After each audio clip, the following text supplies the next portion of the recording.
Good morning. It's Brian of Brian's Budget Bonsai, and I'm out for a walk today with Sophie in the morning, and I decided to show you something. It has been raining pretty much every day, almost non-stop for the last week and a half, and we're expecting to have more so. It saved me a lot of time in terms of watering my bonsai, but it also has presented an opportunity that we usually don't get in the middle of the summer in the Carolinas.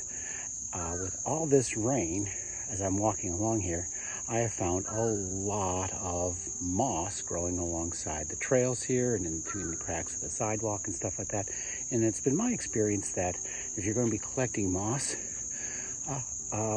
finding moss that's growing on the sidewalk or on the gravel alongside of a trail is good moss to use for bonsai, because we're trying to usually get it to grow on a fairly aggregate soil, which the moss you pick out in the woods that is growing on like rotting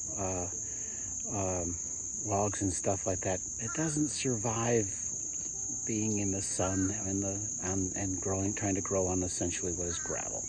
So my experience is find moss that is growing in kind of the conditions you're going to end up having in your bonsai area. So even though my shade cloth has really helped my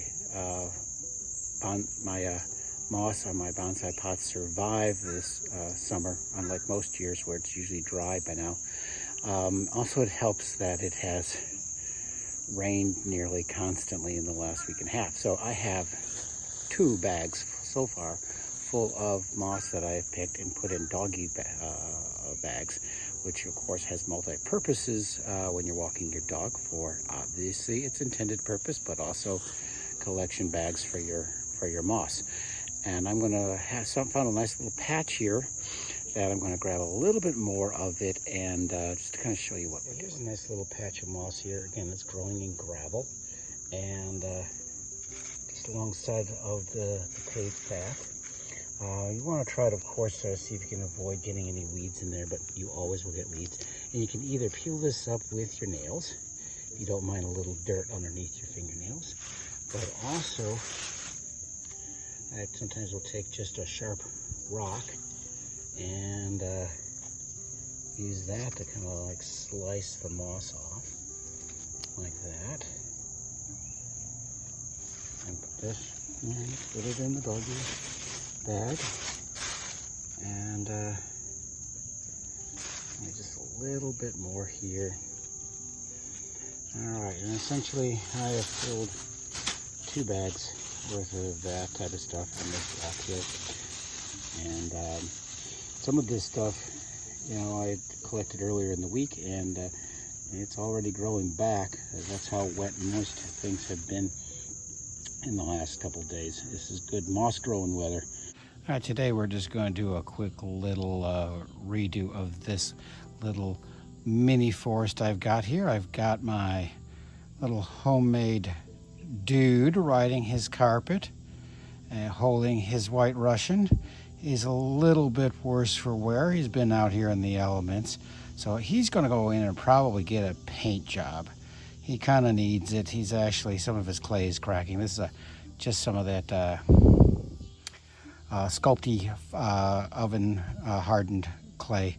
Holds up pretty good, but it's not indestructible in the elements. So he may need his paint's all fading, so he's going to need a redo. But what we're going to do with this here is the Golden Euonymus, I think it is. I was thinking Euonymus? No, I'm on the bus. No, Euonymus. All right, so that's how this is pronounced. And this are just basically cuttings that I made from my hedges. And as I was, I think I was trimming them back real hard one time. I think when I got the air conditioner installed, I had cut them back pretty hard to let the air conditioning guys over there. But these finally are having a good year. They have been kind of struggling ever since I took them as cuttings. This one's a little interesting one. This is a root that I kind of like dug up from a branch, and the branch kind of looks like a log that has laid down and is sprouted from either side of it. It's got the dead wood on the inside. And you see a better look at that. Yeah. Here's the dead wood. Here's the two live branches that have come off of it. And so this one's kind of like a double trunk, but also looks like a tree that had fallen over. So I'm just giving this a little bit of a trim. Not much. This one is less vibrant as the other one, but I wanted to give it a trim nonetheless. Give this cut again, little cut here, little cut there. Since this is a hedging plant, it responds well to pruning, and once it's established is pretty much low maintenance or no maintenance. I cut out the center leader on that. But I wanted to give it a little bit more of a haircut, going in there and just cutting out some of the leaders to go back to a few branches here, maybe two leaves to try to get a little bit more subdividing, a little bit more ramification.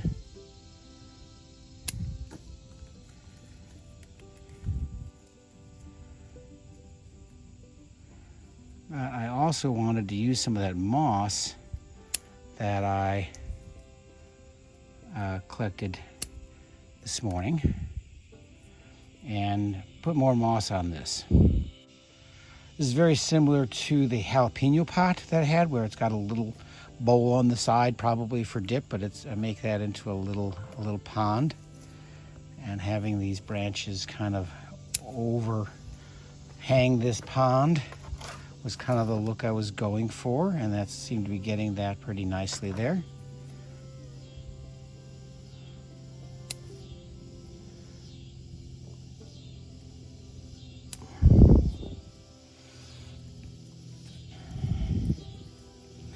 Cutting back to the two leaves, I think.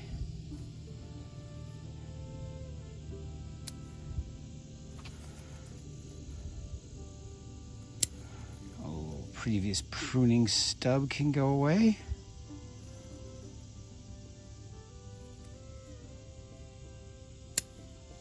Oops, a little too much on that one.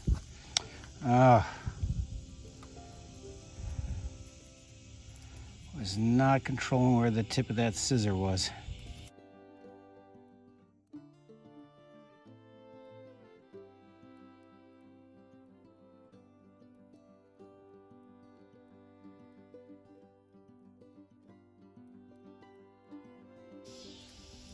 Yeah, these did struggle a little bit when I was trying to get them to root, and I think I had them, again, maybe too small of a pot originally. They originally, I think, were potted up in 3 separate pots of their own, and I think they're doing a little bit better in the forest here. Just trying to decide how far back I want to cut some of this stuff.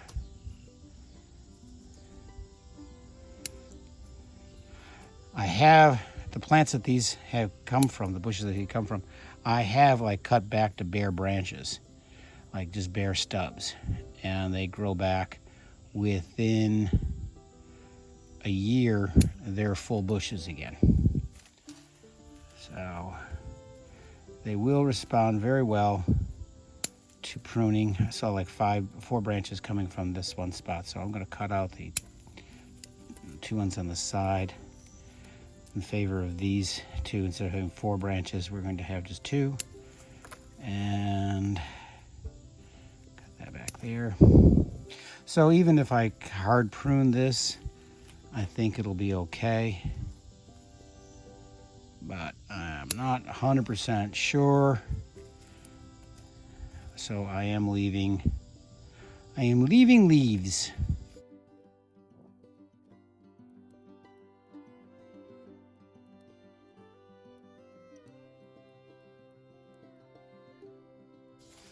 Actually, this one right here, let me see. Yeah, that's kind of growing in towards the center, kind of clogging things. You can see that right there. Tip my belly down, let my chest down a little bit there so I can look at that. So that's kind of growing towards the center right here, and I'm going to actually take that one off. Yeah, I think that was the right decision. It opened up this whole area here a bit to get more distinct definition between these plants. Okay, I'm going to try to do a pruning stub again without taking out the branch next to it. A little better. A little better.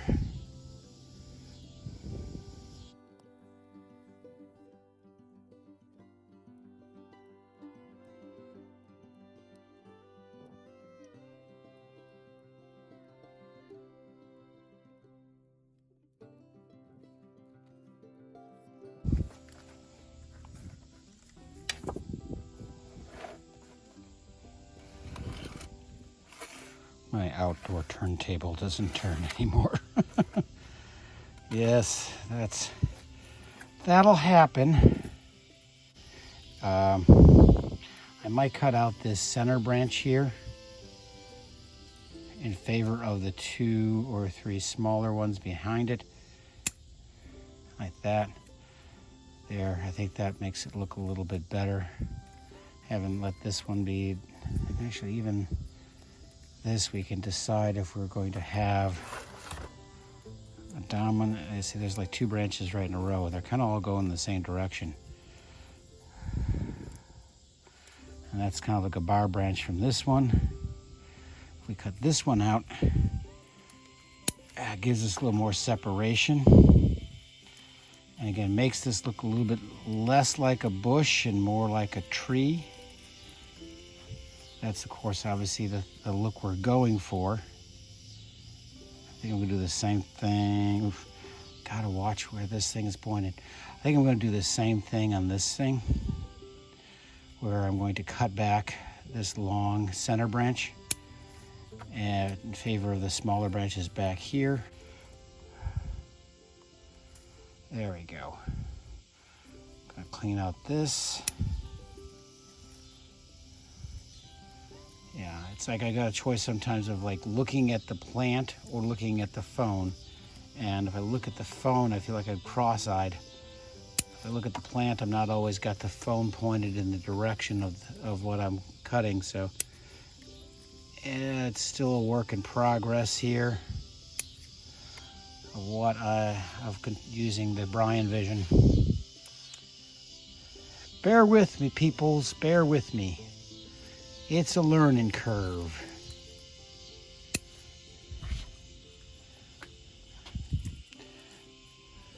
Just assume that if I'm talking about something and you can't see it, it's because I'm looking at it instead of the camera.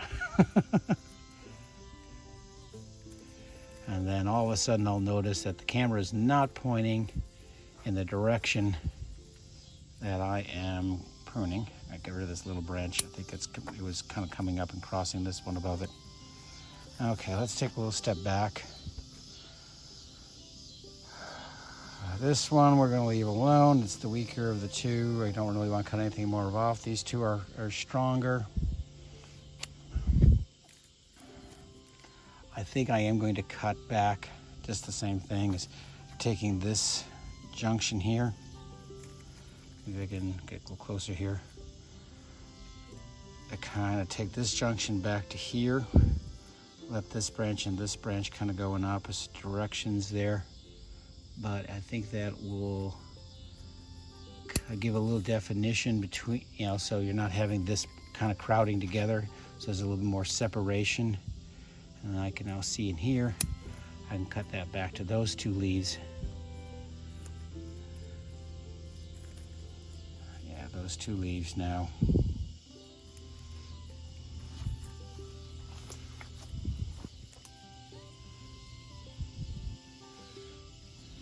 That one's going to cut that back to here. It was a little long and straight.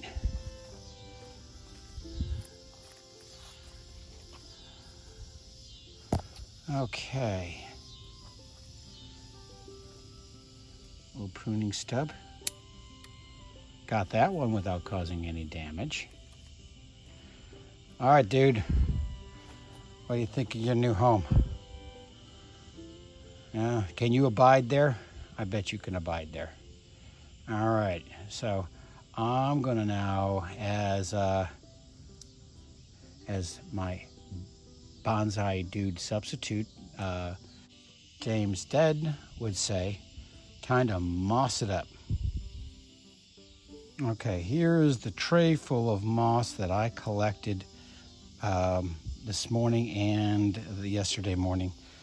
A couple different varieties. Some of them have a little more mud on them, others don't. So I'm going to probably pick from this, and it kind of matches the color of the moss that's already on this one right here. And I'll peel it back down off the trunk here a little bit anyway. But let's just throw some moss on there. First of all, get the leaves out. We don't want to put that moss on top of leaves. And we're just going to moss it up a little bit.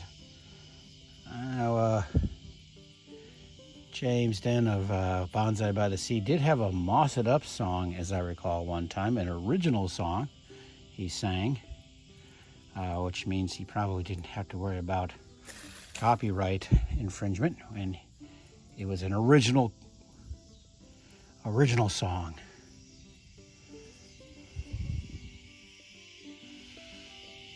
I don't have nearly as good moss as him, but I live in a hot climate. He lives in Nova Scotia, where moss, I was going to say moss grows on trees. No, they grow below the trees. But yeah, moss grows on rocks out there. He literally just can go by and just pick sheets of moss off of things, like big rocks and boulders, and just takes it up in big thick sheets and lays it out like carpet. Well, this is less carpeting and more quilting.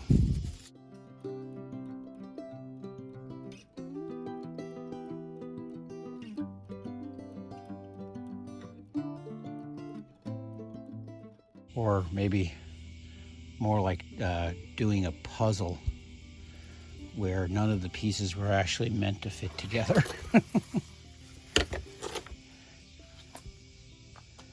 That's a little bit like what I've done flagstone before.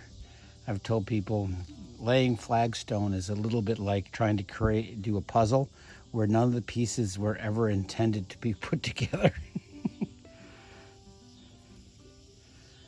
And that's a little bit like when you're mossing things up with tiny little pieces of moss that you have found growing in cracks in the sidewalk and along the sides of paths.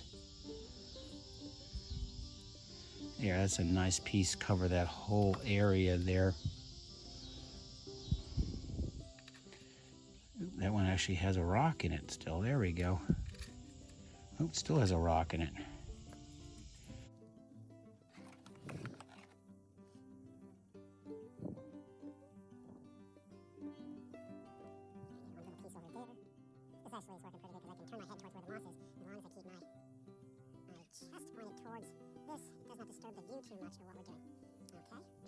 So there's our little moss garden for that. I'm gonna bring him in, give him a new paint job, cause the dude is looking a little pale. All right, dude, I'll treat you right. All right, dude says, stay cool, man. Happy bonsaiing and abide. Okay, and here's the dude with his new paint job. I gotta spray him up with some clearer spray paint so he's more weatherproof, but this is his new paint job. I gave him a little bit more of a movie accurate outfit, the robe, the pants, the rug, a little bit closer to the movie accurate. So as soon as everything is dry and He's sprayed up with a clear coat. He's going back out into the bonsai bench to make the place just a little bit more cooler.